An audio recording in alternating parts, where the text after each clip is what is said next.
Hello everyone. How are you doing all? I hope you all are doing good. एक छोटी सी बात बताना चाहता हूँ। दही से जुड़ी हुई बात, जो कर्ड होती ना, कर्ड, उससे जुड़ी हुई बात। 15-20 दिन से बताना चाह रहा था, लेकिन वेट कर रहा था कि 15 दिन बीत जाएं। कुछ रीज़न था, ठीक है। अब वो उस क्लाइंट के, पेशेंट के 15 दिन बीत चुके हैं। एक जान पहचान की मैडम है, उनके माध्यम से एक 44-45 साल की मैडम से जान पहचान हुई।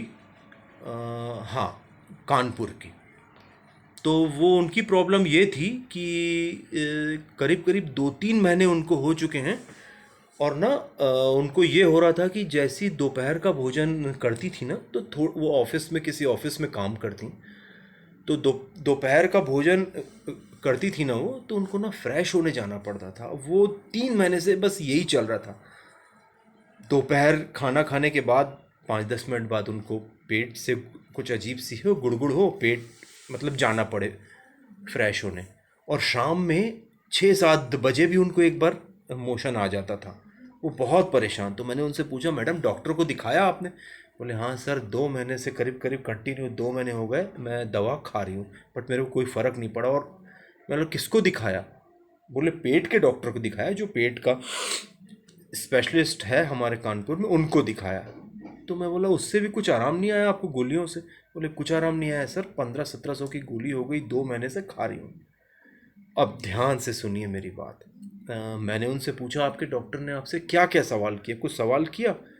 बोले कुछ बाहर का तो नहीं खाती हो, और बहुत ज़्यादा ठूस ठूस के तो नहीं खाती हो, ऐसा सिंपल सवाल। मैं बोला बस यही? बोले हाँ ठीक है। अब मैंने उनसे बोला, अब आप मेरे सवालों का कुछ कुछ जवाब दीजिए। तो मैंने उनसे सवाल किया कि आप क्या क्या खाती हो? तो उन्होंने बोला कि सुबह सर जो भी मिल जाए, पोहा वोहा या बना लेती हूँ, टाइम रहता नहीं ज़्यादा, या चाय बिस्कुट जो भी मिल जाए। ठीक। दोपहर में क्या खाती हो मैडम? तो वो कहती हैं कि सर मैं सिंपल खाना डब्बे में लेके जाती हूँ, रोटी सब्ज़ी और दाल चावल, और मीठी दही, है ना, ये लेके जाती हूँ और खा लेती हूँ। ठीक है। अब और रात में तो बोलती हैं रात में भी वही सिंपल दाल रोटी और चावल, है ना, यही सब, सलाद वलाद। अब ध्यान से सुनिए मेरी बात। मेरे को ना मुश्किल से 2 मिनट भी नहीं लगा ये समझने में कि उनकी इस पेट की ख़राब कंडीशन का ज़िम्मेदार वो दही है। हाँ, वो दही की वजह से उनको ये पूरा बार बार पंगा हो रहा था। मैंने पूछा ना कि मैडम दही कब से खाना स्टार्ट किया? तो उन्होंने बोला कि सर अभी जब से गर्मियाँ आई हैं 2 महीने हुए हैं। आप लोगों को एक बात बताऊं, आपको सुन के आश्चर्य होगा, दही की तासीर गर्म होती है। ये लोगों को बहुत बड़ी गलतफहमी कि दही ठंडा होता है। नहीं, दही की तासीर गर्म होती है, दही गर्म होता है।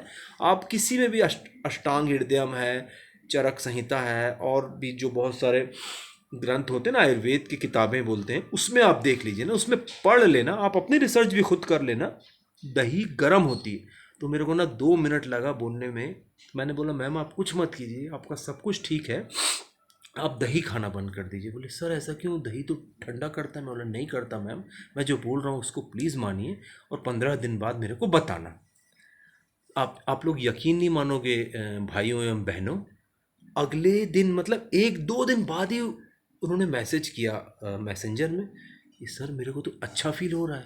मैं बोला वो हो नहीं रहा है मोशन दोपहर में? बोले नहीं हो रहा है सर, नहीं हो रहा है सर, एकदम खुश और बहुत एक्साइटेड। मैं बोला ठीक है, ज़्यादा खुश मत होइए, हो सकता है बाद में फिर बिगड़ जाए। मुझे मालूम था नहीं बिगड़ेगा, बट उनको मैंने ऐसे ऐसे बोल दिया। तो यकीन मानिए मैंने 15 दिन वेट इसलिए किया कि मैं रोज़ पूछता था मैडम कैसे हो, कैसा है। 15 दिन हो चुके, और यकीन मानिए वो पूरी तरह से ठीक हो गई। अब मेरा छोटा सा एक सवाल है आप लोगों से और जो डॉक्टर्स हैं उनसे, कि भाई इतने बड़े कानपुर के डॉक्टर, नाम वाम याद नहीं रहता मेरे को, तो उनके मन में ये क्यों नहीं आया, क्यों नहीं बोला? और बल्कि उन्होंने उल्टा ये बोला, जब उस मैडम ने बताया ना कि सर मैं दही खाता, हाँ दही खाते हो, वेरी गुड मैडम, खाओ खाओ, दोपहर में दही खाओ, मस्त शक्कर डाल के। दही आपके पेट को ठंडा करेगा, आपके पेट को अच्छा करेगा। ये देखो, ऐसी मतलब ऐसी क्या बात है, दही मतलब क्या बोल रहा हूँ, वो डॉक्टर बोल रहा है कि मैंने तो कुछ भी गोली भी नहीं दी, कुछ भी नहीं बोला, सिर्फ दही बंद करवाया और वो ठीक हो गई। मेरा मकसद किसी डॉक्टर की बुराई करना नहीं है, बट ये इस बात को प्लीज़ आप लोग समझिए, डॉक्टर्स ने मेडिसिन्स की पढ़ाई की है, मेडिसिन्स की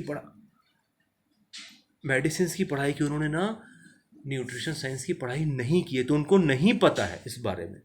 बस मेरा यही कहना है, आपको खुद को स्मार्ट बनना पड़ेगा, अपने शरीर को आपको खुद को पहचानना पड़ेगा। वो मैडम बेचारी 2 महीने से, जब से गर्मी आई है इंडिया में, तो वो 2 महीने से दही खा रही और परेशान हो रही थी। तो मैंने सिर्फ और सिर्फ उनकी दही बंद करवाई, बाकी सारा कुछ वैसे ही है। तो ये आपको समझना पड़ेगा, डॉक्टर्स को नहीं मालूम इस बारे में, ठीक है। बस यही आज का टॉपिक था जो मैंने आपके साथ शेयर किया। मुझे बहुत खुशी है कि वो मैडम अब अच्छी हो गई। 15 दिन इसलिए वेट किया कि भाई पूरी रिपोर्ट मतलब होनी चाहिए ना, तो बस वो ठीक हो चुकी है। बस मैं यही कहना चाह रहा हूँ, अगर आप लोग भी दही खाते, देखिए ऐसा नहीं कि हर किसी को नुकसान करे दही, बट मैक्सिमम केस में मामला गड़बड़ होता है, दही से पेट बिगड़ता है, लोग समझते नहीं है। गोलियां पे गोलियां, 3 महीने से वो औरत गोली खा रही, कोई बात होती है? इतना बड़ा पेट का डॉक्टर है, उनके मन में नहीं आया कि यार इनकी दही बंद करवा दूँ? कॉमन, एकदम छोटी सी बात है, कोई बहुत बड़ी बात नहीं है। और एक छोटी सी जानकारी और दे दूं, जो गलतियां आमतौर पे लोग करते हैं, वो गलती क्या है? अ, आप दोपहर में खाना खाने बैठे, आपने खूब सारी सलाद ली, मतलब खीरा, करेला, गाजर, टमाटर जो भी लिया, मस्त उस पर आपने मस्त नींबू डाला, काला नमक डाला, बढ़िया सलाद तैयार। बहुत अच्छी बात है, खाइए, खाना चाहिए, मैं भी खाता हूँ। फिर क्या किया, साथ में आपने रोटी ली, चावल ली, दाल ली, सब्जी ली, है ना, बढ़िया घर का देसी घी दाल चावल में डाला, ठीक। अब आपको मालूम है ये ठीक नहीं है भाई। एक तरफ आप नींबू वाली सलाद खा रहे हो, दूसरी तरफ आप वो घी डाल के वो सब खा रहे हो, तो ये कहीं ना कहीं आपके पेट को डिस्टर्ब करेगा। ऐसा नहीं कि इससे एकदम बहुत बड़ी बीमारी हो जाएगी, ऐसा नहीं, लेकिन पेट डिस्टर्ब होगा। तो लोग जो सोचते हैं ना अचानक क्या हो गया, ये लोग समझते नहीं है। और जो आजकल के ये मॉडर्न साइंस वाले हैं ना, जो नए ज़माने के जो फिटनेस कोच, फिटनेस ट्रेनर्स, देखो भैया, मेरे साथ वाले जो फिटनेस ट्रेनर्स हैं उनको बुरा लग सकता है, मेरा मकसद आप लोग को छोटा दिखाना नहीं है। मेरा मकसद ये है कि आप लोगों को आयुर्वेद का नॉलेज नहीं है, सीधी सी बात है। उसको बोलते हैं पथ्य अपथ्य, विरुद्ध आहार, और ऐसा बोलते हैं ना। तो भैया उसका ख्याल रखना है। आप एक तरफ नींबू मार रहे हो, फिर दही कर रहे हो, फिर साथ में घी भी खा रहे हो, तो ये सब हरकतें बंद कीजिए। अगर आपको देसी घी खाना है, दोपहर में आपने मस्त नींबू वाला सलाद खा लिया, रात में आप अपने खाने में देसी घी डाल के खा लो, कोई दिक्कत नहीं। तो बस बात का सार यही था कि अपने शरीर को आपको ही पहचानना होगा, आपको ही अ, अपनी तासीर को पहचानना होगा, है ना। क्या चीज़ आपको नुकसान कर रही है, क्या आपको सूट कर रही है, ये डॉक्टर नहीं बताएगा, उसको नहीं मालूम है। तो बस बात का सार यही है दोस्तों, है ना। दही के बारे में थोड़ा सा ख्याल रखिए। अगर आपको भी ऐसी फीलिंग आ रही है यार, बार बार पेट खराब हो रहा है, गर्मी में दोपहर में जाना पड़ रहा है, वो मैडम ने कहा कि सर मैं आज तक कभी, सिर्फ सुबह एक बार फ्रेश होने जाती हूँ, और कभी नहीं गई, तो आपने जो बताया है, अब मैं बिल्कुल ठीक हूँ। तो मैं बहुत खुश हूँ कि वो औरत ठीक हो चुकी है। लंबी हो गई वीडियो तो, ठीक है। बस यही कहना था कि अपने शरीर को पहचानिए, और जो पथ्य अपथ्य होता है वो फालतू की फिजूल बातें नहीं, वो सही बातें हैं। वो मॉडर्न ज़माने वाले नहीं मानते, मत मानने दो उनको, आप लोग प्लीज़ मानो, है ना। किसके साथ क्या खाना है क्या नहीं खाना है, उसका सच में फ़र्क पड़ता है। ठीक है, बस आज का टॉपिक यही था कि आप ध्यान रखिए दही के बारे में। Okay, thank you, God bless you all.